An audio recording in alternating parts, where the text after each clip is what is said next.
Jadi apa ya, diibaratkan manusia itu tanpa kita itu diibaratkan air yang mengalir seperti ya air aja nyusut aja kayak gitu. Contohnya kayak air dari pegunungan, air terjun turun, jadi ikut aja arusnya kayak gitu. Itu kalau manusia tanpa kita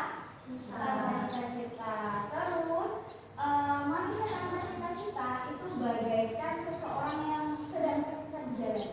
Jadi kalau misalnya kita hidup pasti kita punya tujuan nggak? Ya kan, punya tujuan. Tujuan kalian itu apa hidup? Apa tujuan kalian itu hidup? Tahu? Apa tujuan kalian hidup? Untuk beribadah pada Allah. Lagi. Untuk meraih cita-cita. Ya benar, untuk meraih cita-cita. Benar. Itu tujuan hidup kita ya Mbak. Jadi kayak ketika kita hidup, kita harus memiliki tujuan. Kalau kita nggak memiliki tujuan, kita nggak memiliki cita-cita.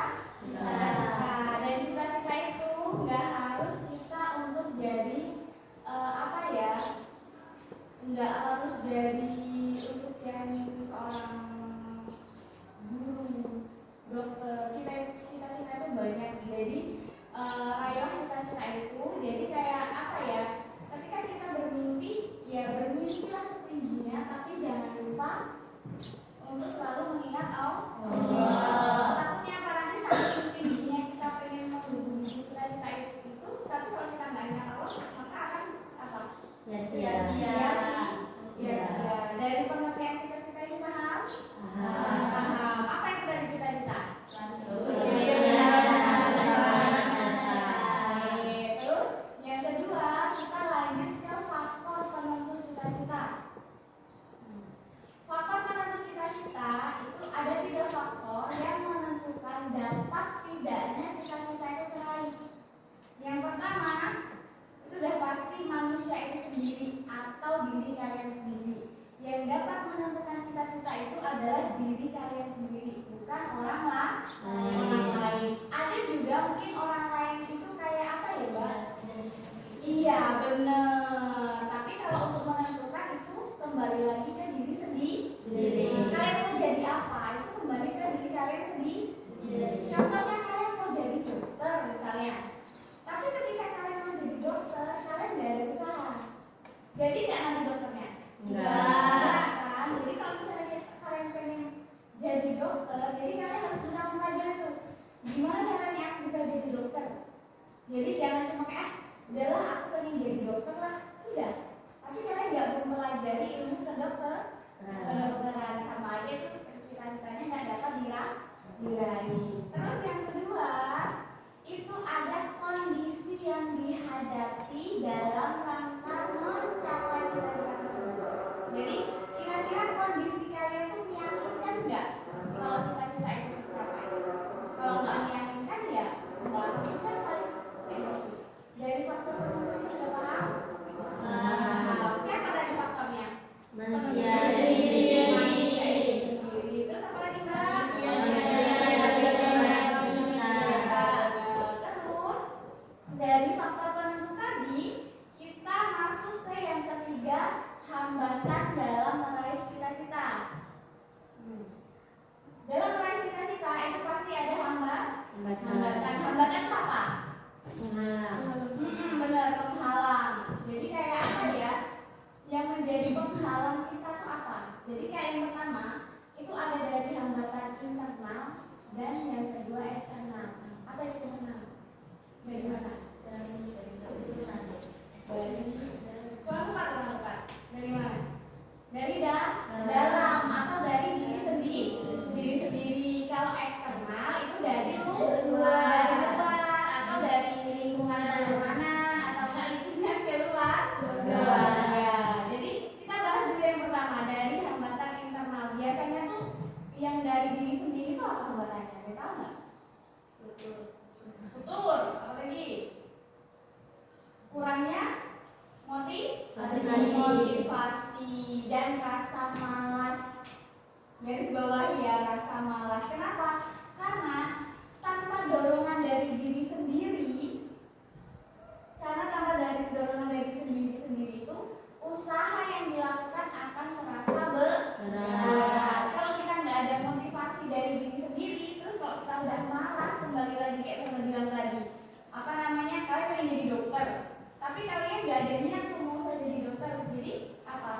Sia-sia. Akan sia-sia. Terus yang kedua, rasa takut. Ada nggak kalian takut sama cita-cita kalian? Enggak. Maksudnya tuh dulu. Takut nggak tercapai ada nggak? Ada. Berarti apa namanya, ketakutan. Misalnya gini, aku pengen jadi guru, enggak, aku pengen jadi dokter. Selain itu apa? Aku pengen jadi apa? Polisi. Pengen jadi polisi. Banyak mbak cita-cita kan ya. Jadi di awal kalian udah merasa gagal nih, kayak apa ya? Aku kayaknya nggak yakin deh bakal jadi polisi. Kayak gitu. Aku nggak yakin deh bakal jadi guru. Soalnya kan aku nggak suka pelajaran ini. Aku nggak suka ini kayak gitu kan, gimana? Tapi kayak gitu. Kalian udah takut duluan kayak gitu. Terus kalian takut akan penilaian orang lain, ya nggak? Kadang ada orang lain yang apa sih, meremehkan keinginan kalian, ya kan? Emang bisa kamu jadi polisi misalnya? Emang bisa kamu jadi dokter? Ya nggak? Ya kan? Nah, jadi dari situ kita sampingkan rasa takut. Terus yang ketiga ada kurang percaya diri. Ada nggak yang masih kurang pede sama dirinya sendiri? Ada. Iya, jadi rasa kurang percaya diri juga atau pede ini apa ya? Juga termasuk menjadi hambatan kalian dalam meraih cita-cita. Karena apa? Meragukan kemampuan diri sendiri. Jadi kayak kita punya kemampuan, kita harus bisa mengembangkan. Jangan kurang percaya diri nanti kayak nanti orang lain nilainya kayak gini. Kayak gitu nggak? Nanti orang lain nggak suka kayak gitu, ya kan? Jadi rasa kurang percaya diri itu dikesampingkan. Terus yang hambatan internal tadi sudah ada berapa? 3. Apa aja? Motivasi. Terus Rasa takut. Oke, sekarang lanjut ke hambatan eksternal. Hambatan eksternal itu udah hambatan dari mana? Dari Dari luar. luar atau dari ya banyak lingkungan keluarga atau enggak lingkungan pertemanan atau enggak lingkungan sekolah, berbagai lingkungan. Jadi hambatan dari eksternal itu yang pertama ada komentar negatif. Ada yang tahu nggak komentar negatif itu maksudnya apa? Apa? Hujatan. Terus apa lagi? Ada yang tahu nggak? Komentar negatif. Maksudnya apa komentar negatif? Ada yang tahu nggak? Selain hujatan? Belum. Oke, jadi saya jelasin ya. Maksud dari komentar negatif itu adalah meremehkan, meragukan, atau merendahkan cita-cita kita. Jadi ada orang lain itu pasti nggak suka sama cita-cita kita. Kita mau meraih cita-cita pasti ada yang nggak suka. Jadi banyak komentar negatif kayak meremehkan, meragukan seperti yang saya bilang tadi. Jadi ketika ada yang meremehkan atau meragukan cita-cita kita, kita harus apa? Fokus sama remehan itu atau enggak? Gimana caranya? Terus gimana? Iya benar, nggak usah ditanggepin. Terus yang kedua, kurangnya dukungan. Dukungan dari siapa? Dari keluarga, dari teman.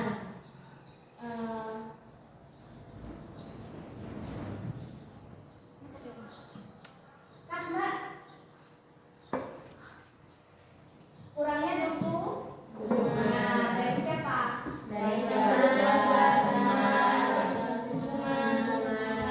Oke, jadi dukungan atau support system ya namanya ya, itu sangat penting Mbak. Karena apa? Kalau kita nggak ada dukungan, kita akan apa ya? Merasa kepikiran nggak sih? Merasa dijauhi nggak sih, kayak aku mau meraih cita-cita tapi nggak ada yang dukung. Bahkan keluarga aku pun apa ya? Acuh sama cita-cita aku, kayak terserah aku mau jadi apa, pasti ada nggak kayak gitu? Ada kan? Jadi kayak dukungan itu sangat penting. Jadi kalau kita kalian mau meraih cita-cita apa ya namanya? Kalau bisa itu kita harus ada dukungan. Dukungan itu nggak harus dari teman ya Mbak, Keluarga itu siapa ya? Ayah, ibu, terus kakak, adik, atau enggak paman bibi yang namanya keluarga. Dan teman itu nggak harus teman sekelas, nggak pasti kalian kalau di kelas dalam lingkungan di sini temennya nggak ada satu kelas kan? Ya. Ada teman yang beda kelas kan, bahkan beda tingkat kan. Ada yang teman SMP, ada SMP temannya sama SMA, ada kan. Jadi kayak teman itu nggak harus terpaku dengan teman satu kelas. Tapi ya kalau dalam selama satu kelas kita tidak boleh apa berantem. Terus yang terakhir itu ada kendala finansial. Apa itu kendala finansial? Tentang apa kendala finansial? Nggak tahu. Ada yang tahu nggak? Belum ya. Kendala finansial maksudnya itu keterbatasan dana. Nah, keterbatasan dana ini adalah hambatan yang umum terjadi dan dapat mempengaruhi rencana. Jadi ketika kita mau merealisasikan tinggi apapun cita-cita yang kita inginkan, kita harus berusaha dengan semaksimal mungkin. Contohnya kayak gini, ketika keterbatasan dana misalnya. Jadi sekarang itu banyak sekali beasiswa yang bisa kita dapatkan, ya.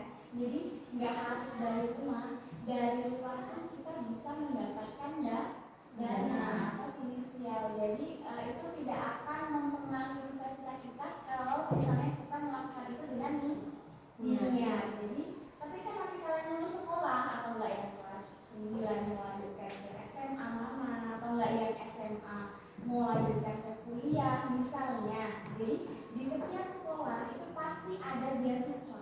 Jadi ketika ada beasiswa, ikutin aja mbak. Apalagi di masa kuliah mbak, ketika kuliah itu banyak banget beasiswa. Jadi itu kesempatan kalian bisa ngikutin itu. Contohnya kayak beasiswa pakis, kalian di sini enggak ya. Jadi kayak itu kesempatan kalian loh, beasiswa pakis kayak gitu. Terus ada namanya beasiswa KIS, ada juga beasiswa mandiri, beasiswa basmas, banyak mbak. Jadi kayak dan sebagainya kalian bisa mengikuti. Cuman kalau dari Ustazah, ketika kalian melanjutkan pendidikan ke kuliah misalnya itu bagus, tapi ketika kalian tidak melanjutkan itu juga tidak apa-apa, bagus juga. Karena apa? Kuliah itu tidak seperti kita sekolah ya, ketika lulus SMP kita langsung ke SMA, ya kan? Tapi kalau kuliah kita mau umur berapa pun bisa mbak. Itu nggak menjadi penghalang. Kalau misalnya kalian mau berhenti setahun ketika lulus SMA nih, berhenti di rumah berhenti setahun gak tahu kan aku mau fokus belajar kayak gitu, nggak apa, bisa. Itu nggak menjadi penghalang. Tapi kalau misalnya kalian berhenti setahun atau nggak 2 tahun, ketika kalian ngambil beasiswa mandiri itu nggak bisa. Kalau beasiswa mandiri itu harus kayak kalian udah lulus baru kayak gitu. Cuma kalau udah kalian berhenti setahun 2 tahun, beasiswa itu nggak berlaku. Paham? Hambatan SMA lagi apa ya?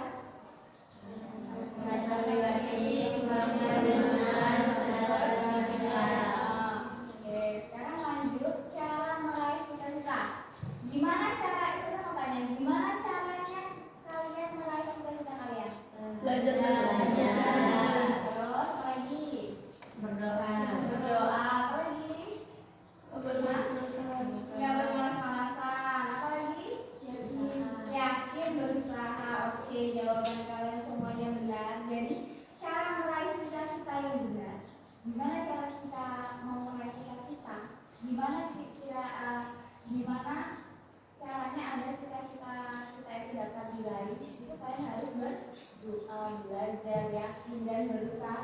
Tapi ada yang paling penting. Yang pertama itu adalah kenali kemampuan dan cita-cita kita. Kita harus tahu kemampuan kita itu gimana, kayak gitu. Misalnya nih, kalau cita-cita kita menjadi asal, kenapa?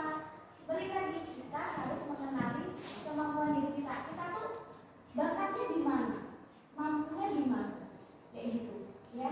Jadi kita harus mengenali. Karena apa? Langkah paling awal dari pencapaian cita-cita itu adalah kita harus mengenali kemampuan dari diri sendiri. Terus yang kedua itu ada fokus pada tujuan.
mbak bakatnya apa, dia di sini cuma ngikut arus aja, kayak terserah warga kayak gitu. Dia nggak tahu di situ, bahkan dia bermasalah di sini loh mbak.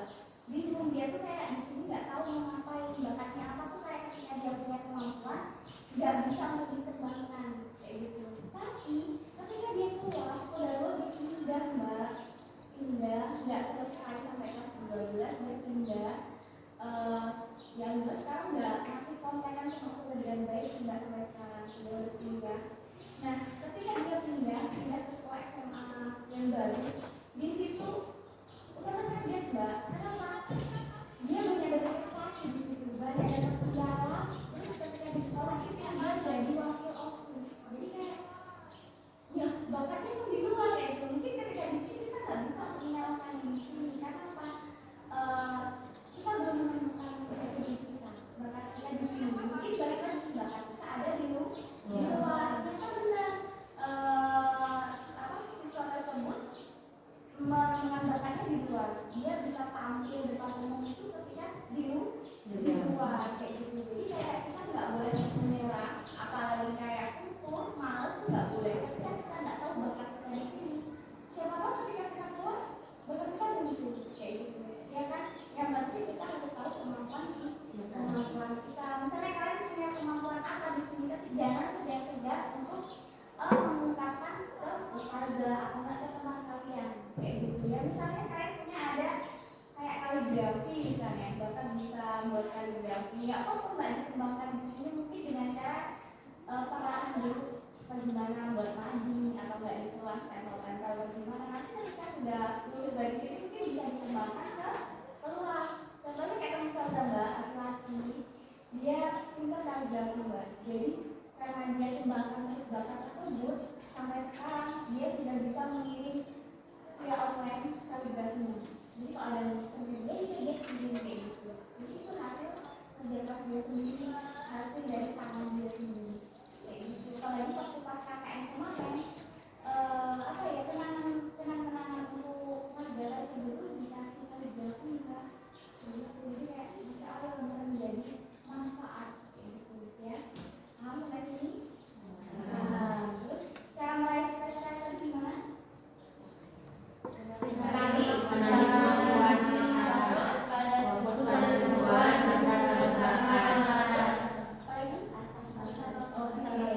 Yang terakhir itu apa ya, penting mbak, berani mencoba hal yang baru. Tapi dalam kutip berani mencoba hal baru itu hal yang positif ya, jangan yang negatif. Jadi berani mencoba hal baru yang positif kayak gitu. Jadi kayak kita nggak boleh takut mencoba ya. Mencoba itu harus ya mbak, ketika itu membuat kalian tertarik, tapi dalam kutip hal yang positif ya, jangan yang negatif ya. Kalau yang negatif kalau itu menjauhi kayak gitu ya. Paling nanti ketika kalian gabung itu banyak sekali mbak, juga ada yang gabungan ketika kalian sekolah di luar atau kuliah di luar atau nggak kursus di luar itu pasti banyak sekali juga kayak gitu. Jadi gimana caranya ya kalian sendiri yang bisa mengendalikan kayak gitu ya. Paham? Sekarang dari apa ya? Dari apa yang saya sudah sampaikan, ada yang mau ditanya atau ada yang ingin ditanyakan apa? Ada apa? Ada nggak? Boleh ditanyain ya? Jawaban tanyakan deh, tanyakan. Misalnya nggak tentang kayak kerja gimana caranya mulai kerja yang benar gimana kayak gitu, apa usaha apa kayak gitu. Ada? Satu pertanyaan aja pak. Ya, apa? Boleh kok. Sebelum kita masuk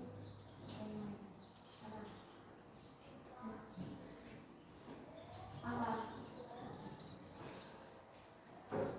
Kalau misalnya nggak ada yang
tidak takut api. Kalau misalnya ada apa namanya musibah harus ya banyak ada misalnya ada gedung kebakaran. Jadi kalau tugas pemadam kebakaran masuk dalam gedung itu mbak, bayangan kayak gedung yang berasap-asap itu kan masuk nyiram pakai air. Bahkan kalau misalnya nggak bisa masuk di dalam, ada tangga darurat yang naik ke atas, mbak pernah nggak? Atas tangga apa bangunan kita itu ya dan kita di atasnya itu sambil nyelam air kayak gitu. Cuma kalau misalnya di dalam itu masya Allahnya apa ya, dia disukai sama anak kecil mbak, anak TK, anak SD itu disukai karena apa, ada air mbak. Jadi mereka suka sama mobil damkar, mereka suka sama semprotan airnya kayak gitu. Jadi kalau menjadi damkar itu sebenarnya bagus mbak, banyak manfaatnya. Karena apa, kita berlatih dari hal kecil dulu aja di rumah. Misalnya kita nggak bisa, ada di rumah itu orang nggak bisa masang gas, itu tugas kita harus bisa masang gas karena kita seorang damkar kayak gitu. Kalau belum bisa berarti harus berlatih atau belajar. Terus misalnya di rumah ada ular masuk, aduh gimana kita nggak mau lari, harusnya itu soal tugas orang damkar tapi malah lari, berarti itu belum siap. Jadi kalau misalnya mau jadi damkar itu kita harus siap matang-matang, karena aku nggak namanya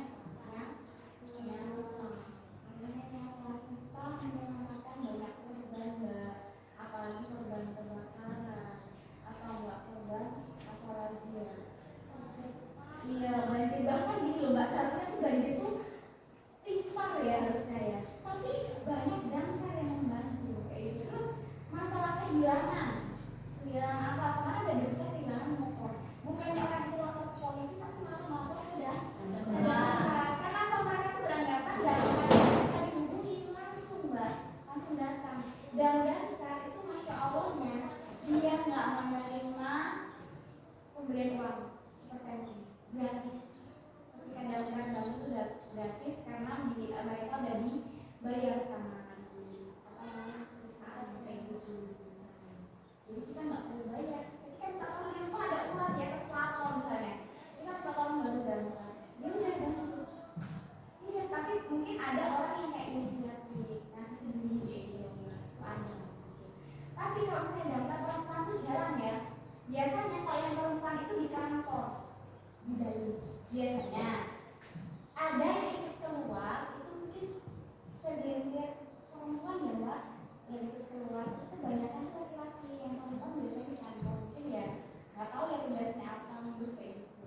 Misalnya kalau area yang jadi damkar, sebenarnya dukung itu kita tampung. Jadi kamu harus berlatih dari sekarang, mencoba hal yang baru yang berkaitan dengan damkar itu ya harus berani, jangan takut. Itu dari ustazah.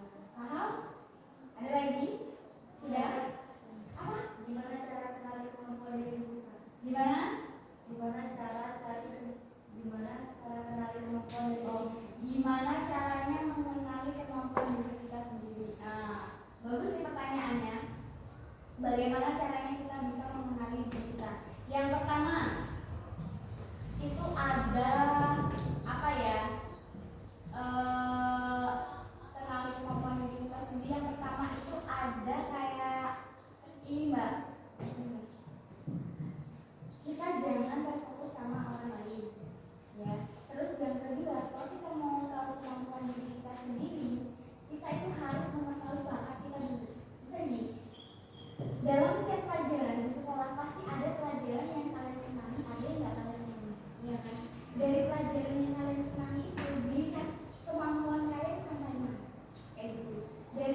Jadi gimana caranya bisa kalian menguasai bahasa Arab itu? Yang pertama belajar.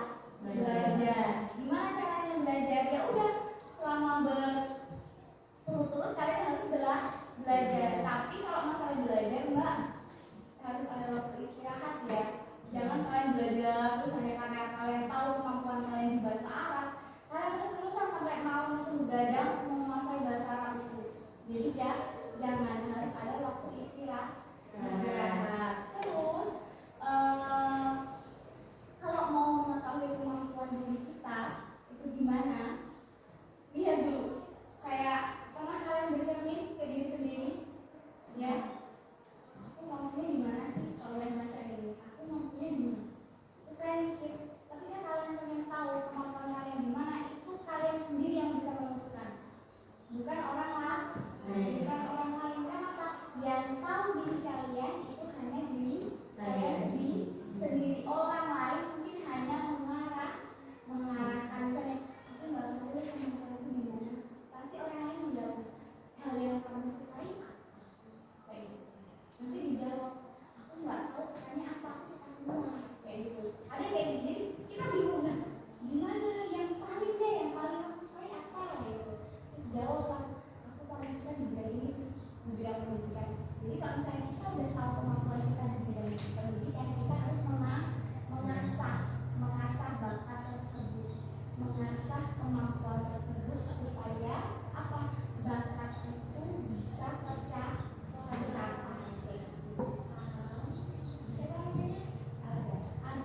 Ada lagi? Ada? Ya. Dari penjelasan peserta tadi, alhamdulillah kalian sudah paham semua ya. Nanti kalau misalnya ada yang mau ditanyakan boleh di akhir klien kita boleh. Jadi kayak apa namanya, bisa ada ulang lagi pengertian kita tadi apa?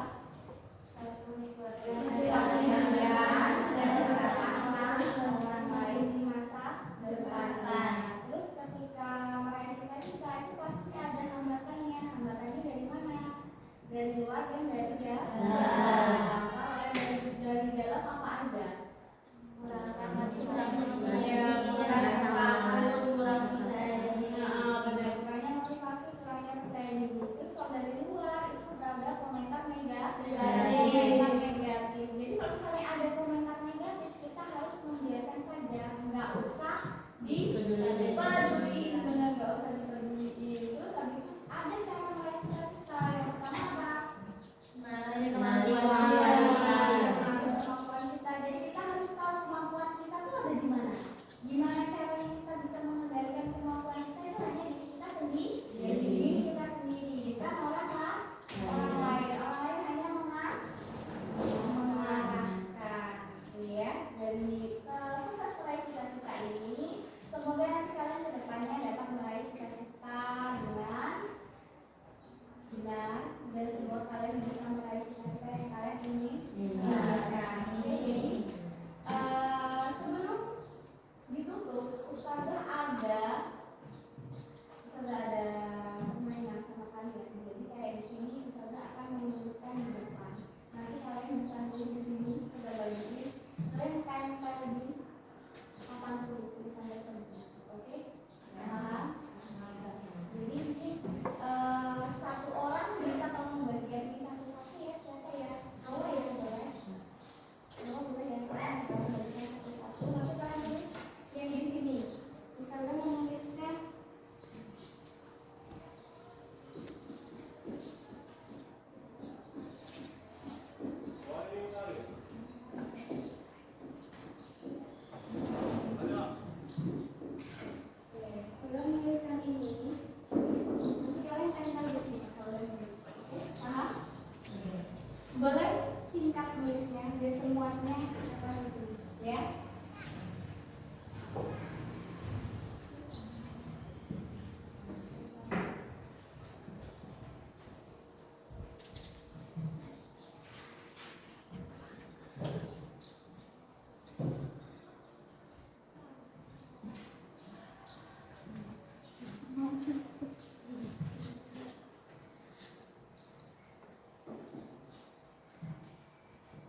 Udah ada semua? Udah. Boleh tulis ya.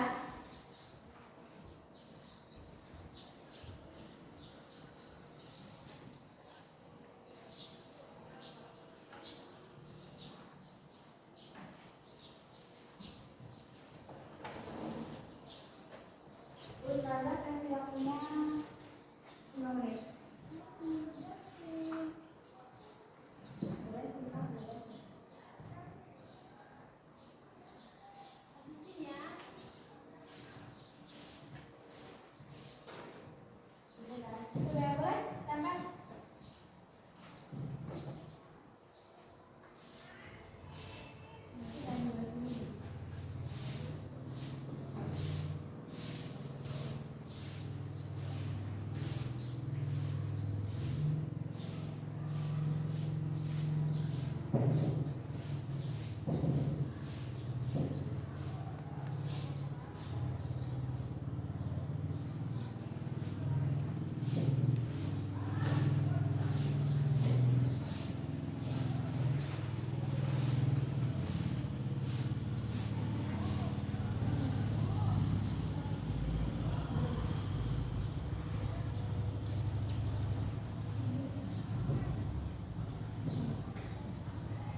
berdua sama belajar.